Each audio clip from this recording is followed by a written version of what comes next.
जहाँ पर a is a constant है, t टाइम है, कांस्टेंट a के डायमेंशंस बताइए। सेम वही स्ट्रेटेजी लगेगी, थोड़ा सा जो मैंने आपको पहले बताया था वहाँ पर लिख के कि कौन कौन सी क्वांटिटीज डायमेंशन लेस होती हैं, उसका यूज़ होगा उस कॉन्सेप्ट का। यहाँ पर पढ़ते हैं हम, जो हमें इक्वेशन दे रखी है वो है p is equals to marker की इंक खत्म हो गई लग रहा है।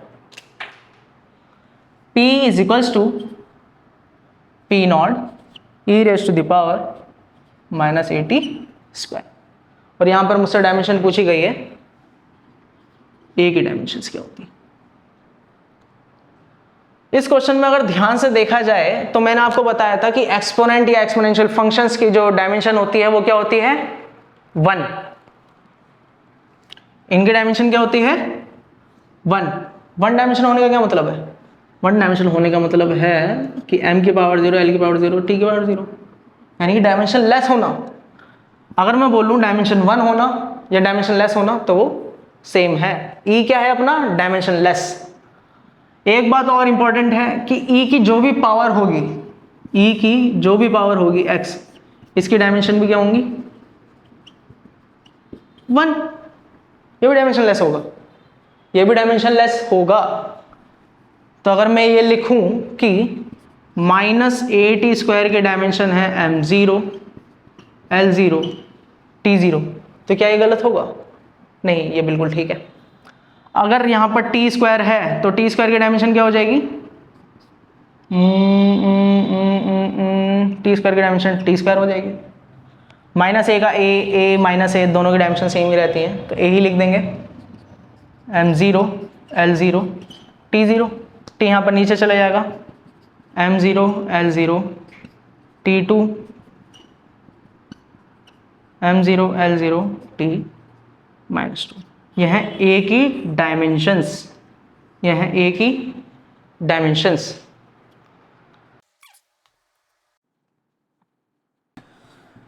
ये वाला पार्ट मैं आपको एक बार दोबारा से समझा दूं क्योंकि ये इंपॉर्टेंट है, ये एक डिफरेंट चीज़ है। यहाँ पर मैंने आपको जैसे बताया था एक्सपोनेंट जो होते हैं वो डायमेंशन लेस होते हैं, इसीलिए ये जो एक्सपोनेंट्स होते हैं ये क्या होते हैं, डायमेंशन लेस। एक्सपोनेंशियल फंक्शन क्या होता है, डायमेंशन लेस, इसलिए इनका डायमेंशनल फॉर्मूला होता है 1। अब ये क्या बात हो, डायमेंशनल फॉर्मूला 1 डायमेंशन, बात ये होती है कि m भी 0 डायमेंशन लेस, l भी 0 डायमेंशन लेस, t भी 0 डायमेंशन लेस। किसी की भी पावर अगर 0 होगी तो वो 1 ही तो होगा मेरे दोस्त, वो 1 ही तो होगा, इसलिए इनकी डायमेंशन क्या है, 1, क्योंकि ये क्या है, डायमेंशन लेस थे, इनकी पावर थी 0, इसलिए इनकी डायमेंशन का फॉर्मूला क्या हुआ, 1।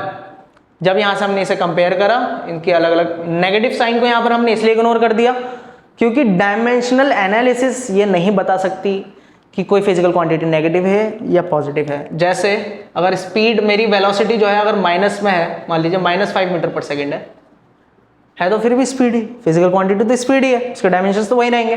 अगर वो 5 मीटर पर सेकेंड होगी तब भी वो स्पीड ही रहेगी।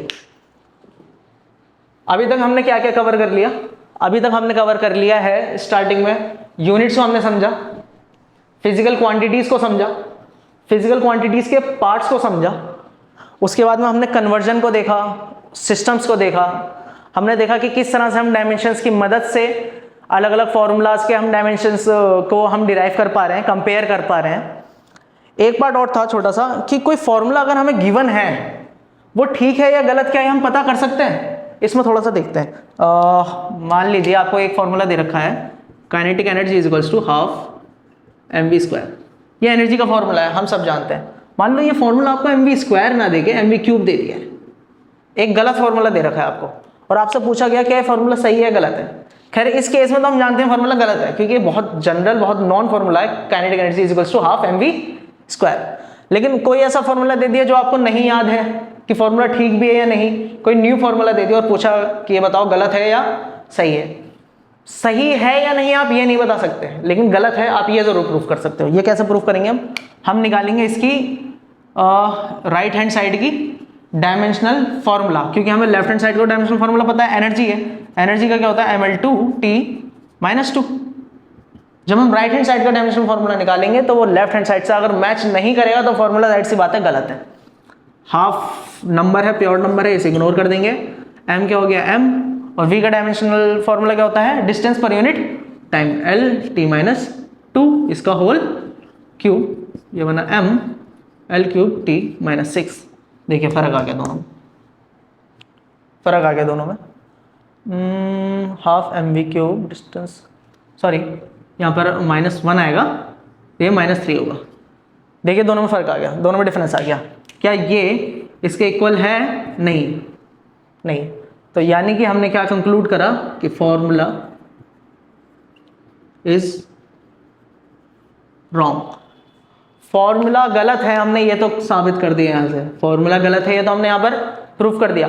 क्या हम ये प्रूफ कर सकते हैं कि फॉर्मूला ठीक है? नहीं, ये प्रूफ करना पॉसिबल नहीं है डायमेंशनल एनालिसिस के यूज करके। जैसे मान लो इसी काइनेटिक एनर्जी का एक और एग्जांपल ले लेते हैं। हमें दे दिया 5/18 mv², 5/18 mv²।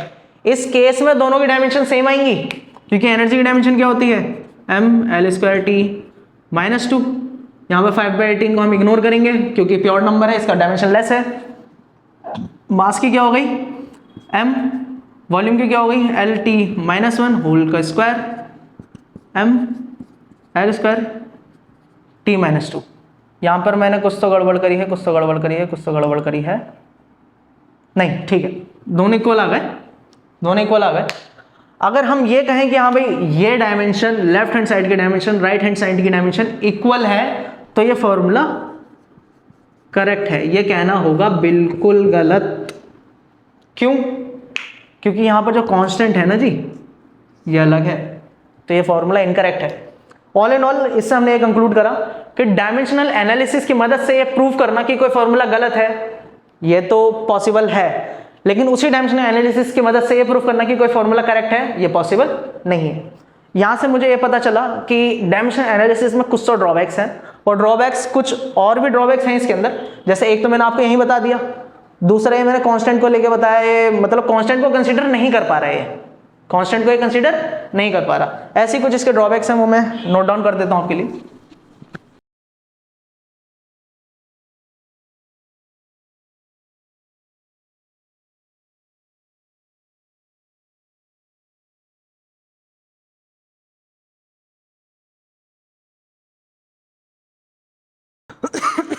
सॉरी, ये मैंने आपके सामने कुछ ड्रॉबैक्स जो हैं डायमेंशनल एनालिसिस के।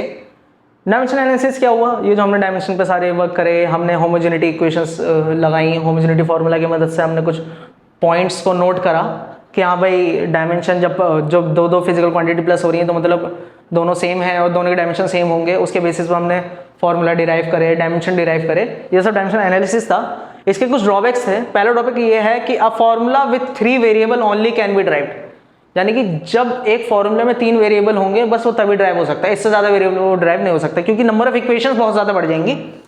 दूसरा है we can not derive dimensionless physical quantity and constants. Dimensionless physical quantity dimension से हम कैसे डिराइव कर लेंगे जब उस पर डायमेंशन ही नहीं है? पॉसिबल ही नहीं है ना।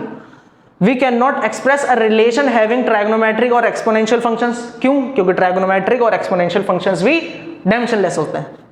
We can not prove correctness of a formula, अभी मैंने आपको करके बताया live. It can not be determined if a given physical quantity is vector और स्केलर। हम ये डिटरमाइन नहीं कर सकते कि एक गिवन क्वांटिटी वेक्टर या स्केलर है, क्योंकि डायमेंशनल एनालिसिस कभी भी डायरेक्शन की बात नहीं करता, वो बस बात करता है फिजिकल क्वांटिटी और उसके डायमेंशन की। हमने कहीं पर भी नहीं देखा कि उसने बताया कि नॉर्थ में या ईस्ट में, ऊपर या नीचे, फोर्स सामने से लग रही है पीछे से लग रही है, हमने कहीं पर भी ऐसा कुछ नहीं देखा। Value of proportional constants can not be determined. Proportional constants की वैल्यू डिटरमाइन नहीं करी जा सकती। जैसे हमने जी की जो है ग्रेविटेशनल कांस्टेंट की हमने डायमेंशंस तो डिटरमाइन करनी, लेकिन क्या हम उसकी वैल्यू भी डिटरमाइन कर सकते हैं डायमेंशनल एनालिसिस से? नहीं, बिल्कुल नहीं कर सकते हैं।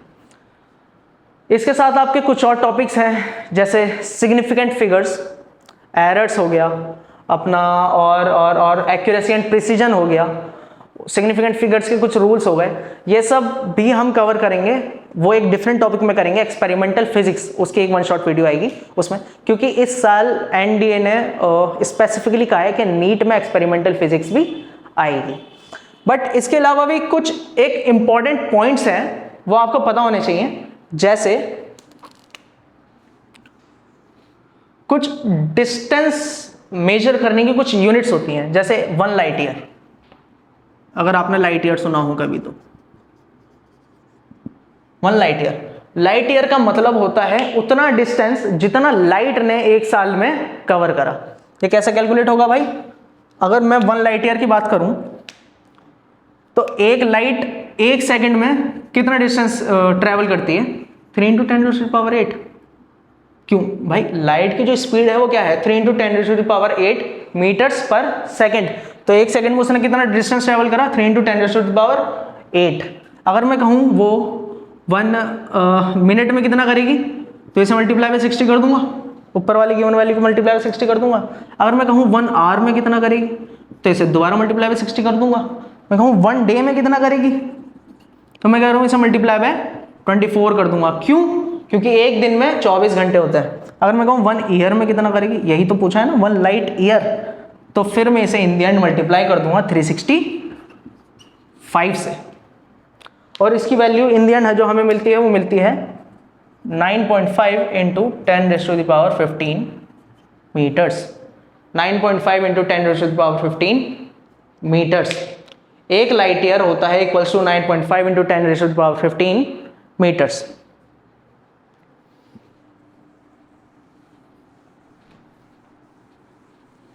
लाइट ईयर के अलावा अगर कुछ और जो यूनिट्स हैं डिस्टेंस मेजरमेंट की, जिनके क्वेश्चंस अक्सर आ जाते हैं, क्वेश्चन ये नहीं होता कि लाइट ईयर कितने मीटर्स के इक्वल होती है, क्वेश्चन ये आता है कि लाइट ईयर क्या फिजिकल क्वांटिटी मेजर करने की यूनिट है, तो वो क्या है? लेंथ को मेजर करने की। क्या है? लेंथ को मेजर करने की। एक आता है अपना एस्ट्रोनॉमिकल यूनिट के नाम से।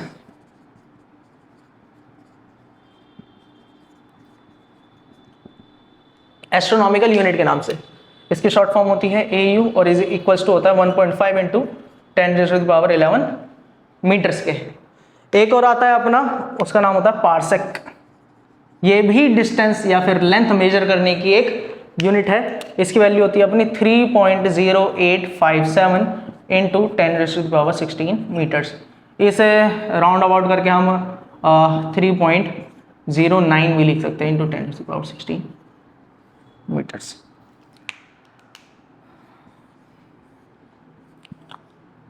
आज का लेक्चर करते हैं यही रैप अप और मिलते हैं आप लोगों से नेक्स्ट लेक्चर में। Have a nice day.